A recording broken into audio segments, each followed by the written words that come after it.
Ghosts. Hello, Ghostbusters. They're real. You do? You have? They're here. Sitting right here. You ain't no type of away from me. You set it up like this, so I just set it up to set it up. I ain't set it up in a specific way. This on you. no. You know what? The You people were don't very want to hear. specific. No, the people don't want to hear this. I'm tired of talking to you, Shakis. Except I'm talking to you some more. Welcome, people. It's Movie Club Podcast. I'm Trae, this is Shakis, and we have run into a bit of a standstill with movies because movies ain't happening a lot. Film is over. Film is dead, so long live film.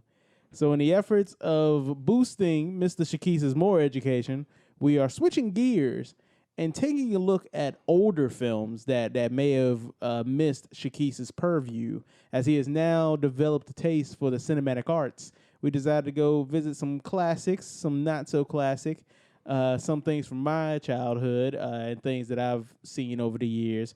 So it's completely biased. And some, of course, world classics that everybody knows. And the first one that we well, not the first one, second one technically, but y'all need to know that. But the first one, Giving up all the secrets. there will be no secrets except for the ones that I decide to keep. Which one of those?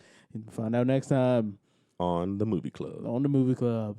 But the first one that we've decided to talk about is Ghostbusters. Ghostbusters!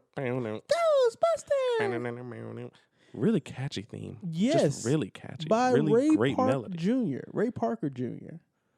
Great job, Ray. Whose other accomplishments include A black man. yeah, it's a black man. Nice. Man I had no idea. It's I had gonna no be idea. It's gonna be a white man. He's a black man. When was this movie Ray Parker. made? 1989. I'm mad you asked that as I left the thing. So thank you for that. You gotta- 1984. Control Click. I don't know what that means. That will open up a separate tab. Well, but the left. Anyway, Control Click. I use just left click. Ghostbusters. That's his other song. He made Ghostbusters, and that was it. He has no other accomplishments. I wasted time for nothing. But no. So I've seen this movie before. This movie is probably one of my favorite movies because of like how it's so simple in its premise. Like we're gonna talk about that with another movie that we'll talk about tonight. But it's so simple in how it goes about things. It's a very clear premise.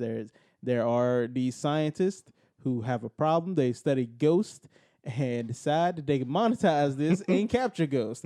Boom, Ghostbusters.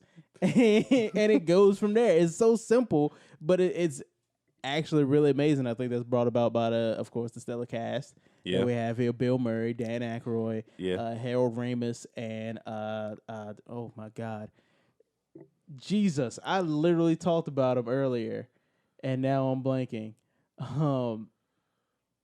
Freaking Ernie Hudson. Jesus Christ! Yeah. Literally said that earlier. Now you're wondering why he's getting the short end of the stick. You I'm can't even telling you, I remember can't his even. name. Well, he doesn't even show up to like half the movie. This is fair. You yeah. know? I feel like there could have been more done with him. I think so too. Like I feel like they could have honestly, completely just stepping on Trae here. I really thought they could have done more with him. Like he just kind of is there for just like a couple of scenes, and then in the end he joins the crew, which I enjoyed. Just wanted a little more of him. Well, I think there's a nice balance between the characters, the team, as it were. Because I think there's a saying, and I'd love to do more research before we do these, since they're older movies. But I'm so busy with everything, I just don't. But like they're categorized as the head, the heart, the mouth, and the hands. Because obviously Dan Aykroyd, he, like the whole movie, he's the childish like wonder character of the movie. Like everything he sees is like, wow, oh my gosh, this is amazing. Whereas the head Igor is just like he doesn't even understand human contact with people. No, he does not. Do you have any hobbies? I study fungus and spores. And you have the mouth, obviously Bill Murray. bro. The flowers are still standing. always wanted to do this. Just, I love Bill Murray in this movie. And of course you have the Hands, who's, you know, I guess that's because he's like the everyman, you know? Like he comes in, he's like he's not a scientist. He's literally just a dude looking for a job. And immediately gets hired. Like, I want a job like that. I want to interview like that, man. That's how it used to be back in the day. I remember my my aunt used to tell me how you could leave one factory and walk across the door and get a job at the other factory. That's how it used to be. But no, like that. So like his character is downplayed, and unfortunately the sequel, which we'll see a lot later, doesn't do any better. In my opinion, where it could have built upon, you know, his character. And it's something like, and I won't bring this up a lot, like the 2016 movie tried to do, but really didn't, was give their black Ghostbuster more of like character by having her, you know, say that she knows New York, you know, she knows the city. But they don't really do a lot with that. So whereas they gave Ernie Hudson, like they gave him presence, but nothing else other than being religious.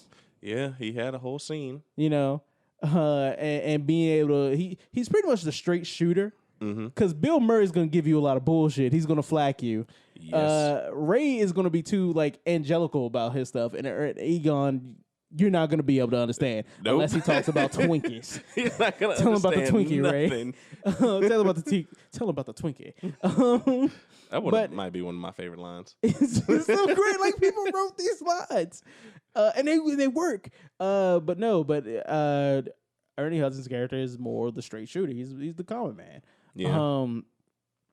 In the 16 movie, like if they gave him more, you know, more like backstory, more salt to the earth, it would have been. I think what's here is fine if they had developed on it in the second movie in the follow up. But I mean, we'll talk about that in another. But when we get to the second movie, of course, other people have seen this. They probably know what I'm going to talk about with a lot of it. But for those of you who don't, you know, go watch these movies. They're classics. They're really fun to watch, honestly. Really was. But no, what else did you think about as your first time watching it? You said it right there. It was fun. It was just a very fun experience. It gives me a different feel of the type of movie it is than the movies that I've seen. Like in recent memory, like it's very one. When they go to capture the first ghost, I'm thinking, okay, they're about to destroy this entire room, which they do. Yeah. Like, I'm like, okay, this room is not going to be left standing at all. They're not going to get the ghost. It's going to blow up in their face. That's going to be the conflict. But it didn't happen. They captured the ghost and instead climbed to like national like acclaim. Also, my favorite thing is because that's the scene where they realize, like, where they're like, we can monetize the heck out of this. Like, we could because this is the thing, like, they're actually exterminators. They can actually, and nobody else is exterminating ghosts. They have cornered the market on this problem. Of course, remember, people in business, find your niche, which is difficult to do today unless you actually find ghosts. But they're like, hey, you know, usually we like, because Ray is telling them all the actual stuff, and Bankman is just like, yeah, so usually we charge like $4,000 for like a proton displacement, blah blah blah. But you know, this time we'll give you just an extra add on $1,000. He's like $5,000. I won't pay it.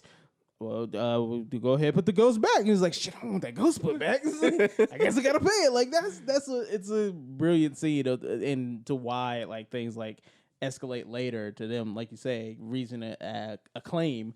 Because they wheeling and dealing out there. They wheeling and dealing, apparently not just in New York. They're going to other places, apparently, in the montage. They were like, or they were talking about ghost activity all over the country. I assume they would also bust those ghosts.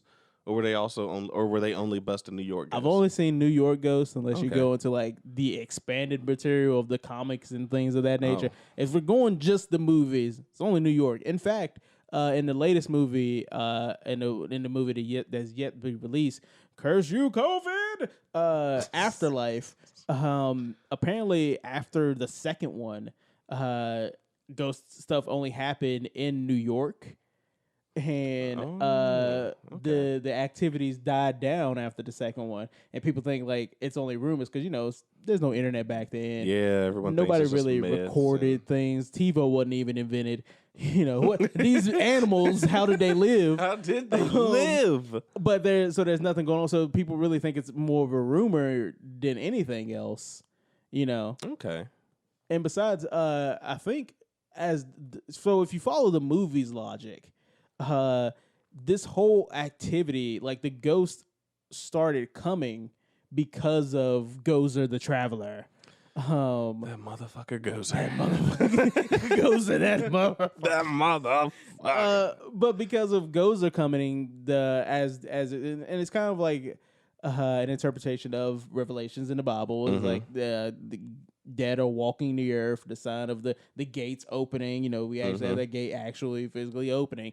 That is the reason why all of the ghosts are actually showing up as a premature, a beacon to Gozer, or a symptom, I guess, of Gozer coming.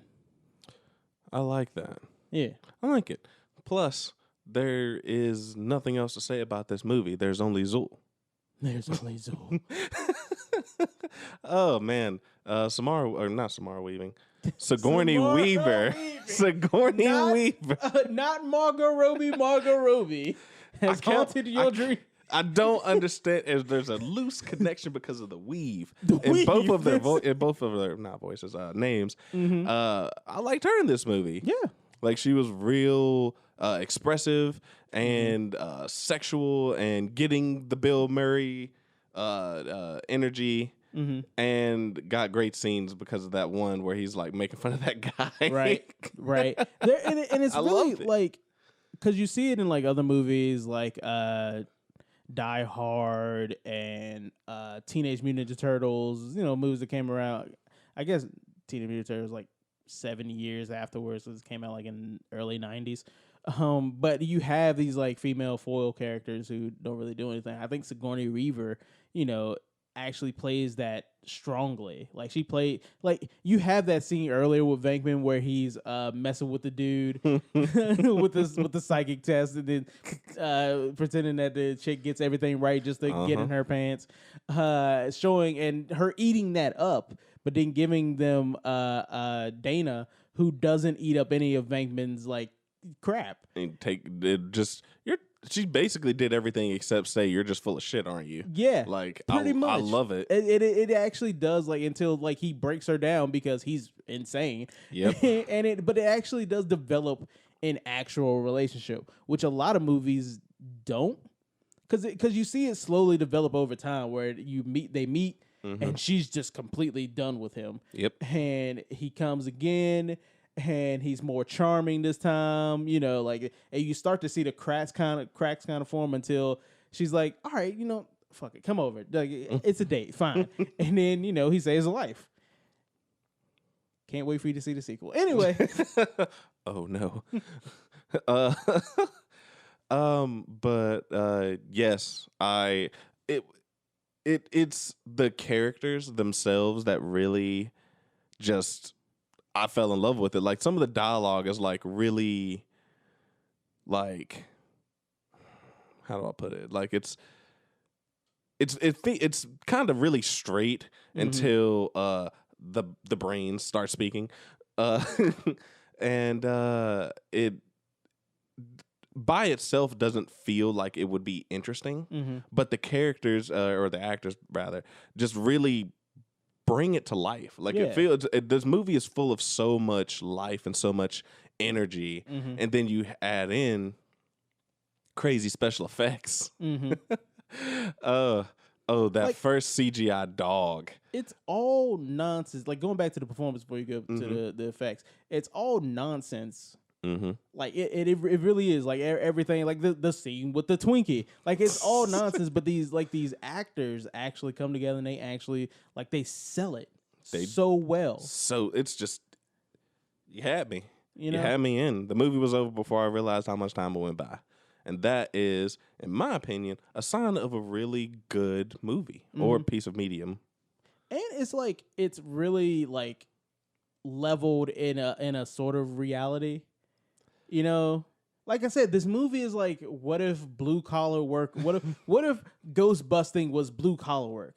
Right? That's like, but it feels like something that could happen. All I'm gonna say is, with the way things are going now, Resident Evil is something that can happen. No. We've got riots in June. What's gonna happen in July? Gozer the Traveler. just somebody just like their eggs are boiling. The refrigerator was. I'm looking for the Keymaster. Like, it'll be like, well, that's July, people. Stay puffed. Which, if you didn't notice, is actually foreshadowed before they actually show Stay Puft. It's a split-second scene, but I think it's one of those establishing shots where it's outside of, I think, Dana's apartment. There's actually either wall art or it's like a billboard with Stay Puft on it. Yeah. That's something that I didn't notice the first time, and I just saw it like at a glimpse. It was like, oh, shit. Yeah. Also, giant marshmallow man is like, yep. Like what? Very menacing. Like what? We used to roast them. Did you think of anything? I forgot. It's like, no. It's like, did you think of anything? My mind's blank. Looks at Ray. Everyone looks at Ray, and he's like, we used to roast them. Like, everything about this movie is just great because everybody plays their roles so well. You know, like it's just such a fun movie, man. It's just a good, straightforward movie. Even despite, like, okay, in my opinion, like the effects are a little like they kind of hold up. You know, like there are some scenes where like some of them are cool. Like some of the practical effects are really cool. Like the eggs boiling. Yeah. Dana being like pulled on that armchair into like the doorway, which is the only time I've seen a chair go easily through a doorway in my life. Ever. So you know that's not a regulation door. Nope. But things like that, like even like some of the first ghosts, like I think and this isn't really a critique. I mean, it is of the time. Like, you can't really help that. But, like, Slimer, like, when he shows up in, like, his first scene, he's really bright. And it's causing, like, sort of an overexposure on the scene that is kind of hard to see. It was very difficult to see him. And it could be, like the projector that we were looking at it through or whatever. Like, that's a thing. It could be. Know? But, you know, it's kind of like it's hard to look at and so you get, like, more closer up shots when you actually get to see Slimer. But even then, he's still really bright. Mm-hmm. I do like the Gomerians, Gozer and Zool. I mean Vince Clortho and Zool. That was actually blue screen miniature figures. Yeah. I feel like I was gonna say, like, I feel like they green screened them because there's one scene, I can't remember which one, but I think it might have been when he was chasing the nerd, where I could like kind of see it, like to where it definitely just looked like it was plopped on there, instead of like meshing in. But that's not like a problem all throughout the movie. No, like that was only a problem in that one scene, if that's the right one. You can definitely tell that they had the claymation miniature, but then they have like the upscaled version of it, like half the torso, because both of the scenes that you see Vince Clortho is like he's just like half out doing things, and then the rest of it is just like the animation, the stop motion animation, which is not bad. It's not bad. It is good. I think it's good for, like you were saying, the time that it's in. And after looking at some more movies, you know, of this same time, would be able to give a much more fair comparison to like what that time was like. I'm so bad with dates, I can't really compare it to like anything else. Because honestly, there wasn't like a lot of, and you know, somebody come in the comments and tell me that I'm wrong, but I don't think there really was a lot of movies like Ghostbusters in its time. Maybe like Evil Dead could come close, but that was a lot more practical effects, I think, than like blue screen effects. And I guess rotoscoping for like the ghost and whatnot. So I honestly don't know. Maybe Ghostbusters ripoff. I would love to know. This is something I've never noticed, because there's a lot of ripoffs of a lot of movies. Some Italian ripoffs of a lot of movies. What if there are Ghostbusters ripoffs? There has to be. It's so other popular. than Men in Black. Like, Okay. It has to be. It's so popular. Right. Like, everyone loves Ghostbusters. there's got to be some Ghostbusters ripoff movies, like The Asylum before The Asylum. Maybe like Spookbusters or something, like Spook Catchers. Maybe, I don't know. So overall, if you like grading this movie today, like, does it hold up? Like, does it stand the test of time? Like, would you watch it again? Like, what is your grade for this movie today? My grade for this movie today is an A+. This movie is an A+ movie. I honestly, through all of everything that happens here, it feels strange. Let me articulate my thoughts well. Yes, it does hold up. That's what I was going to get around to. It holds up very well. The only exception to that is the effects. Like, if that came out today, it'd look kind of silly. But even then, it kind of would still be interesting and, in my opinion, cool. Mm-hmm.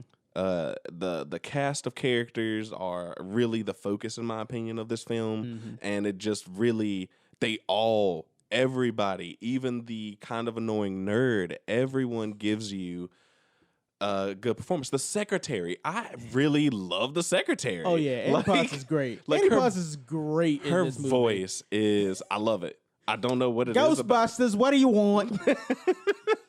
like when she just fed up. I've quit better jobs than this. Like, she's so, like, I feel you. I'm not gonna lie. If we ever did some kind of Ghostbusters like homage type things, I need Madison to play Annie Potts. I just need her to do that. Yes. like this. I feel like she's like, I ain't playing no daggone. Maddie, please. Maddie, when you listen to this podcast, please message us and tell us your answer, which hopefully she'll never listen be to this. yes. Say yes. Please say yes. I don't know why I just broke out in the song. Maybe that'll help her decision. And you said you didn't like musicals. I love the Ghostbusters theme song. I've heard it before, obviously, because there's no way you can avoid it. Nope. And it still holds up too. Like, it's really good. Yeah. Like, I'll show you the Extreme Ghostbusters after this. The Extreme Ghostbusters. You know what we thought. Let's check out what people back then thought. What your grade is? Hold up. Wait, you already know what my grade is. See, this is more about your experience because you know I love this. Yeah. This is an A+++ out here. But like, do the people know? Well, okay, you're right. Okay, you know what? You're right. I love this movie. I do. I love this movie because there's just something about it, man. Just something about, like, one, I've always been, like, interested in. When I was a kid, I was real interested in stuff like cryptids, the UFOs, paranormal stuff. So this movie was just right up my alley, first of all. And second of all, yes, I want to be Bill Murray. I want to be Bill Murray so bad. Like, who didn't want to be Bill Murray? Everybody's out there talking about, oh, I want to be Han Solo. I want to be Han Solo. I want to be Bill Murray. Like, I want to be out here trying to fool women into using psychic abilities for my amusement. I want to mess with dudes in that same experiment, shocking them. I want to talk junk to people in suits. I want to be Bill Murray. Okay, so yes, I love this movie.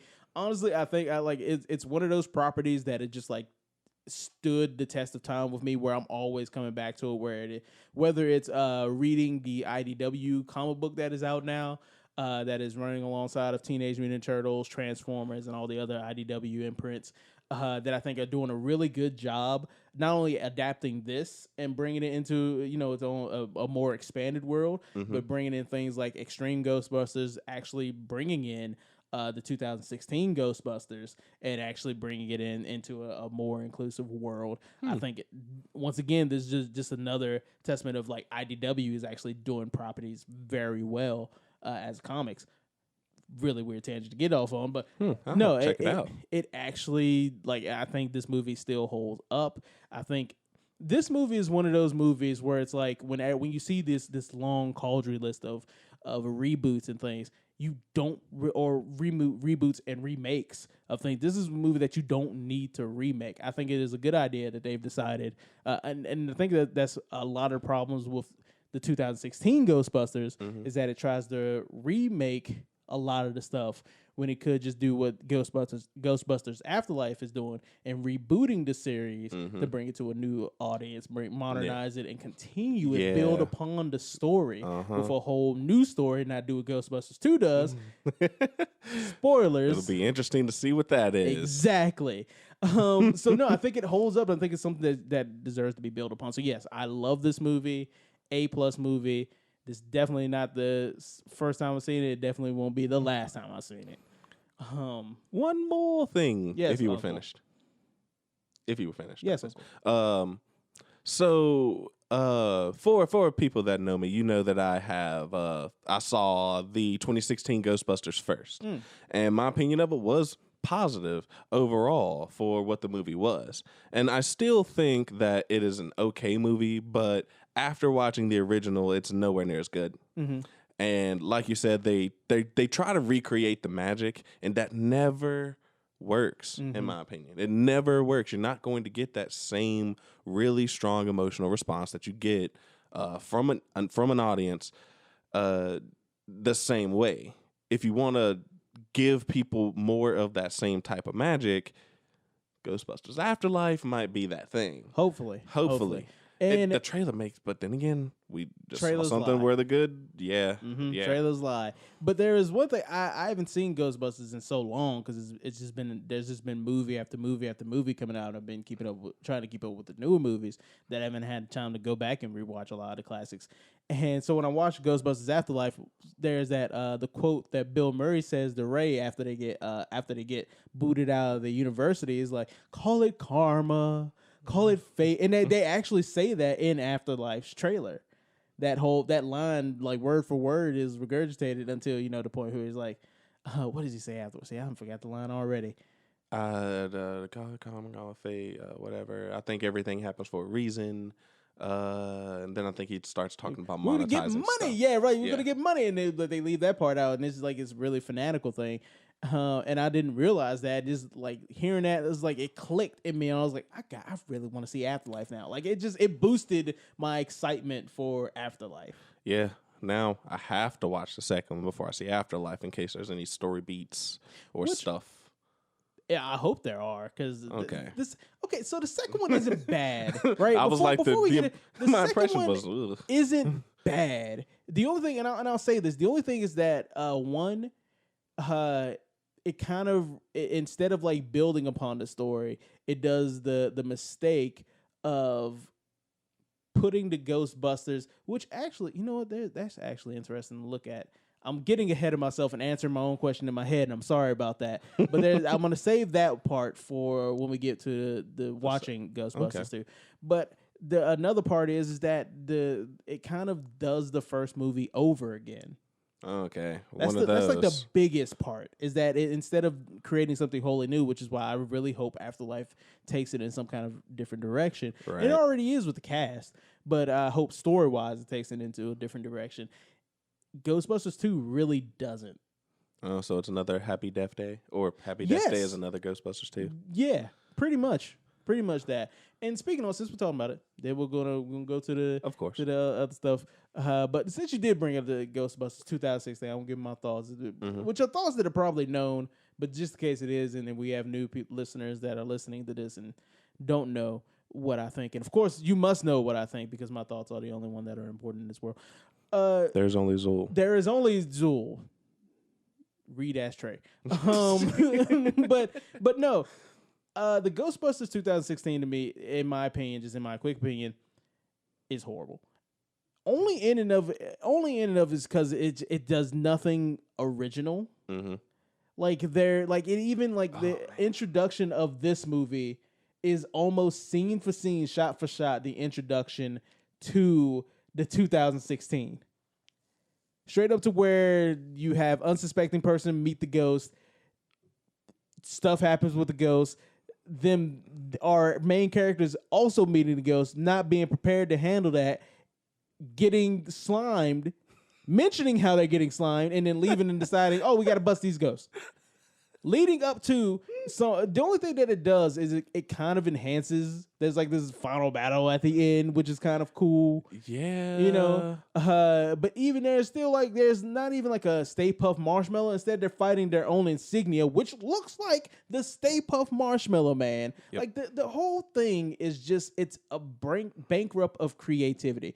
Even towards the end credits, have you seen the end credits for Ghostbusters 2016?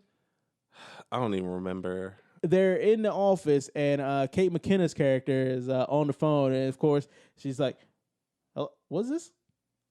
What about, guys? Do we know a Gozer? Oh boy, I wonder what they're gonna do for the sequel. That didn't get to happen because you didn't earn it. You didn't earn it. What are you gonna do for the sequel? Do the first movie? You gonna do the first Ghostbusters movie, which you've already ripped off in this movie? You're gonna bring that back and do it again? They're just gonna stretch out the third act of Ghostbusters into a whole movie. I guess so. Because that's what they were gonna do. I guess so. That's the only logical conclusion. Like, I have. that's when I watched it, I was like, this is disappointing because I wanted to like this. I wanted this to be good. The cast is great. It's also making, like, I get making, like, where Annie Potts in this movie that plays Janine, the secretary, like, she's strong, you know, she really don't care. She don't. And you love that about her. Like, there's nothing like, I guess if you want to get into gender roles, there's nothing really, like, gender specific about, well, you know, her being a secretary, but whatever. Like, there's nothing really, like, gender negative about Annie Potts' character. Whereas you have Chris Hemsworth character in 2016 who just plays dangerously dumb for literally no reason. There's literally no reason for Chris Hemsworth's character to be that dumb. I honestly also don't really like the dumb character trope. I like it sometimes, but most of the time I like it. It's in a sitcom, like how Will Friedle's character in Boy Meets World gets progressively stupider throughout the series. Which character is that? The older Matthews boy. Okay, Corey's brother. That's what I thought, but I wasn't sure. Sean. No, that's the best friend. Sean? No, Sean's his best friend. Oh, What is his name? it's been a very, very long time since I've seen anything with Boy. I actually really not gonna Girls get Meets into World? it. Yeah, like I Girls Meets World too. liked Boy Meets World. I haven't started Girl Meets World. Girls I Meets wanted World to finish is really good. I the really original like show that. first. Really mad that shit got canceled. Anyway, that's besides the point. Yeah. Now we're gonna see what the people thought. Now that you know our thoughts on the whole Ghostbusters franchise. So apparently back then it made, and if this is correct, I don't know if this is like for inflation or whatever. The budget for it was 25 to 30 million. That does seem like a lot. That's low. It feels like a lot for the type of movie that this was. Compared to these days, I feel like that's a low budget. Like that's nearly indie. That is nearly indie, but I'm just saying, like, it doesn't. But it is probably a lot for the time. Yeah. Like it's 1984. Yeah. Like at that time, it's probably a lot, right? Yeah. Oh my god. But the box office, $295.7 million. You want to talk about box office success? There's a reason why there are cartoons on comic books about this. Why there's a sequel? Why I'm surprised they won't know. Like even if Ghostbusters 2 didn't like do good, I'm surprised there wasn't a Ghostbusters 3 following afterwards with that much like box office revenue, especially in those days. Maybe it's, and this is the very slimmest chance that I already know the answer is no. Maybe they realized, hey, we can't keep doing this idea. Oh wow, that was really a naive thought. Yes, like I said, I already know the answer is no. It's like maybe they thought, let's not run this into the ground. Then why even say it? You know, if you know you're wrong, why even say it? Because it is the very slimmest of possibilities. It's probably like the last thing that was on the table. It probably wasn't. It was under the table, really. So, box office fucking hit. Amazing. Which is really surprising because I thought it was going to be like, this is actually a flop. And it was, you know, like it was a cult classic later type thing. Really surprised to see that it was such a hit. I guess it resonated with a lot of people back then. Man, I don't know what the landscape was like for entertainment back then, but science fiction is very strange. Yeah, science fiction is always real strange, and I always even like it when like there's not so much mystical, magical stuff going on. Not like, you know, like Star Wars or Star Trek or whatever. And you have Ghostbusters, which is like a really, like you were saying earlier, down to earth science fiction movie. And then you have something like Brazil where there's no like magical craziness that goes on, but it's still a science fiction movie. It's a really interesting genre. Yeah. And how crazy. How different sides of the spectrum it could be. Yeah. Yeah. But yeah, that's it from us. Leave your thoughts in the comments below, and we'll see you later. Ghostbusters, starring Bill Murray, Dan Aykroyd, Sigourney Weaver, Harold Ramis, Rick Moranis. Coming to save the world. Who you gonna call? Ghostbusters. We came, we saw, we kicked it. Thank you for listening to the podcast. Make sure that you check out the other shows that we have on the Facebook, the other main podcast that comes out every other Tuesday. Make sure you leave a like, share it with your friends and your family. Go check out our YouTube where we have content from other Production 1200 works. And make sure you follow us on the Instagram. We post sometimes there. We'll do more. We'll try. Maybe. Like us on iTunes podcast, rate and review. Give us them 5 stars. And we'll see you next time.